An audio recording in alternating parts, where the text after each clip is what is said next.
কেমন হয় যদি 2 দিনে শত শত কিলোমিটার ঘুরে আবার ঘরে ফেরত আসা যায়। ব্যস্ত কাজের দিনগুলোর মধ্যে সময় বাঁচিয়ে উপভোগ করলাম প্রকৃতির হাতছানি। ঘন সবুজ আর নীলের মাঝে পরিবার, বন্ধু বান্ধব, ভাই ব্রাদার নিয়ে হারিয়ে গেলাম প্রকৃতির মাঝে। মেঘলা মেঘলা আকাশ, ঠান্ডা ঠান্ডা বাতাসে মিলিয়ে প্রকৃতিটা যেন আরো সৌন্দর্য হয়ে উঠলো। তো চলুন আজকের ভিডিওটি শুরু করা যাক। আসসালামু আলাইকুম সবাইকে, আমি মিরাজ স্বাগতম জানাচ্ছি আরেকটি নতুন ভিডিওতে। তো ফার্স্ট অফ অল আমরা ভাই ব্রাদাররা সবাই মিলে পতেঙ্গা সমুদ্র সৈকতের দিকে চলে গেলাম। তো পতেঙ্গা সমুদ্র সৈকতে আমরা ভাই ব্রাদাররা সবাই মিলে কিছু পিকচার এবং ভিডিও মেমোরি হিসেবে ক্যাপচার করে নিলাম। তো চলেন আপনাদের সাথে কিছু ক্লিপস শেয়ার করে নিই।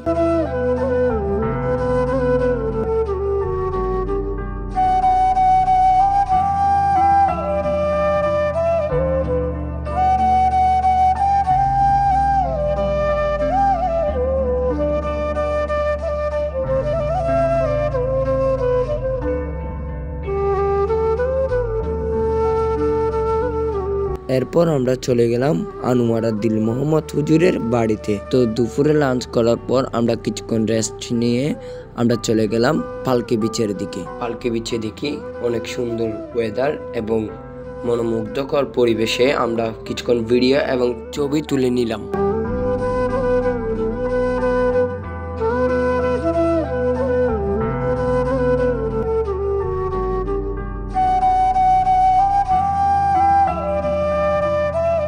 ঠান্ডা ঠান্ডা বাতাস এবং সমুদ্রের ঢেউয়ের মধ্য দিয়ে আমরা কিছুক্ষণ দুই বন্ধু হাঁটতে লাগলাম।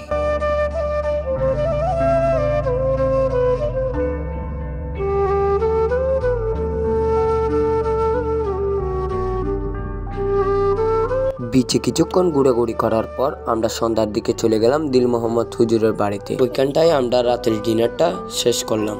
আবার সকালবেলা ঘুম থেকে উঠে আমরা সকালের নাস্তা সেরে বাঁশখালী সমুদ্র সৈকতের উদ্দেশ্যে রওনা দিয়ে দিলাম সবাই। বাঁশখালী সমুদ্র সৈকতে গিয়ে দেখি বাঁশখালী সমুদ্র সৈকতটি দেখতে অনেক সুন্দর লাগতেছিল। একটা জিনিস চোখে পড়লো, এই সমুদ্র সৈকতে সবার জন্য দোলনার ব্যবস্থা রয়েছে। দেরি না করে আমিও দোলনায় বসে পড়লাম দোলনা খাওয়ার জন্য। দোলনা শেষ করে আমরা সবাই চলে গেলাম বিচের মধ্যে। বিচের মধ্যে গিয়ে দেখি ওইখানে লোকাল ছেলেরা ফুটবল খেলতেছে। আমরাও একসাথে ওদের সাথে ফুটবল খেলতে চলে গেলাম।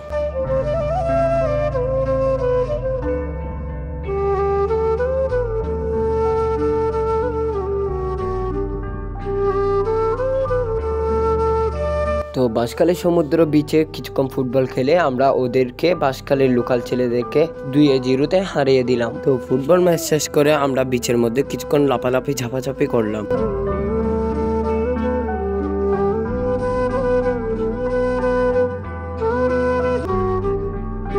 এরপরে সমুদ্রের পাশে ঝাবনে আমরা কিছুক্ষণ ভিডিও এবং ছবি তুললাম।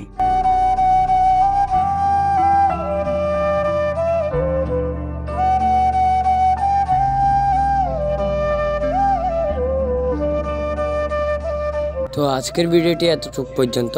হয়তো আমি ভালোভাবে গুছিয়ে বলতে পারিনি, তারপরও আমার জায়গা থেকে আমি চেষ্টা করেছি ভালোভাবে উপস্থাপনা করার। যদি আমার কোনো জায়গায় ভুল ত্রুটি থাকে সবাই ক্ষমা সুন্দর দৃষ্টিতে দেখবেন। আর ভিডিওটি কেমন হয়েছে কমেন্ট বক্সে জানাবেন। আর আমার ফেসবুক পেজটা একটু ফলো দিয়ে আমার পাশে থাকবেন। হয়তো আমার ভয়েস কোয়ালিটি তেমন ভালো আসে নাই আমার অসুস্থতার কারণে, তারপরও আপনারা মানিয়ে নেওয়ার চেষ্টা করবেন। পরবর্তী ভিডিওতে দেখা হবে। সবাই ততক্ষণ পর্যন্ত ভালো থাকুন, সুস্থ থাকুন। আসসালামু আলাইকুম।